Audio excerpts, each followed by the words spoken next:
আমাৰ মাজৰ এনে বহু লোক আছে যিয়ে ঘৰতে পনীৰে তৈয়াৰী বিভিন্ন খাদ্য সম্ভাৰ প্ৰস্তুত কৰি ইয়াৰ আমেজ লৈ ভাল পায়।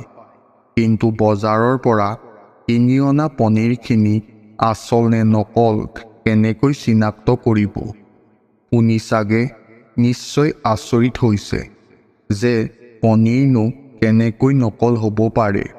হয়, আজিকালি বজাৰত এনে বহু দুষ্টচক্ৰ নামি পৰিছে যিয়ে সহজ ধন ঘটাৰ উদ্দেশ্যে মানুহক খাদ্যৰ নামত বৰ বিষ যোগান ধৰি আহিছে, যাক মানুহে নিতৌ ক্ৰয় কৰি আহিছে, যাৰ পিছত আমি বহু ৰোগত ভুগিবলগীয়া হয়।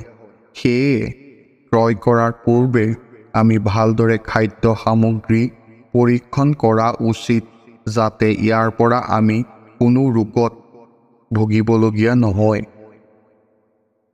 প্ৰায়ে আমি ভালদৰে পৰীক্ষা নকৰাকৈ বজাৰৰ পৰা পনীৰ ক্ৰয় কৰোঁ, যাক খোৱাৰ পিছত আমি বহু ৰোগক আমাৰ দেহলৈ নিমন্ত্ৰণ জনাওঁ।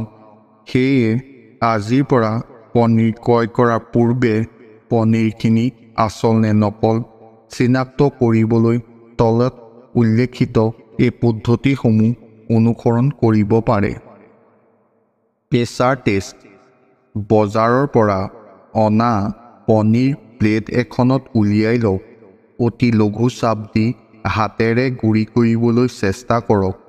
যদি ই বিয়পি পৰে বা টুকুৰা টুকুৰ হৈ পৰে, তেন্তে ইয়াৰ অৰ্থ হ'ল ইয়াত কোনো ভেজাল নাই।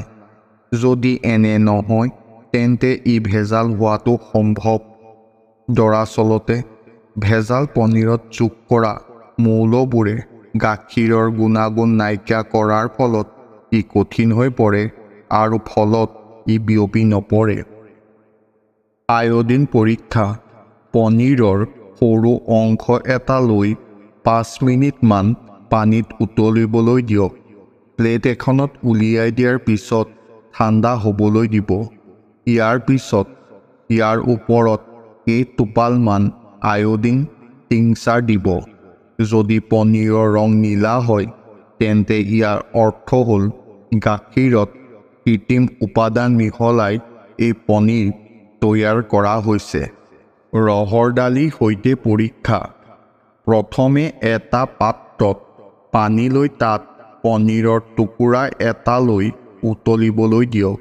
তাত 1 চামুচ ৰহৰ দালি দি দিয়ক আৰু 10 মিনিটৰ বাবে ৰাখক। যদি পনীৰৰ ৰং পাতল ৰঙা হয়, তেন্তে ইয়াত ডিটাৰজেণ্ট বা ইউৰিয়া মিহলি থাকিব পাৰে। ক্ৰয় কৰাৰ পূৰ্বে পৰীক্ষা কৰক। যদি আপুনি কোনো মিঠাই দোকানৰ পৰা পনীৰ কিনিব খোজে, তেন্তে তেওঁলোকৰ পৰা সোৱাদ ল'বলৈ সৰু এটুকুৰা পনীৰ খোজক। খোৱাৰ পিছত যদি আপুনি পনীৰ টুকুৰাটো অলপ টান অনুভৱ কৰে বা টেঙা অনুভৱ কৰে, তেন্তে ইয়াত কৃত্ৰিম উপাদান থাকিব পাৰে। আনহাতে যদি পনীৰ সতেজ আৰু গাখীৰৰ পৰা তৈয়াৰ কৰা হয়, তেন্তে ই মুখতে গলি যাব।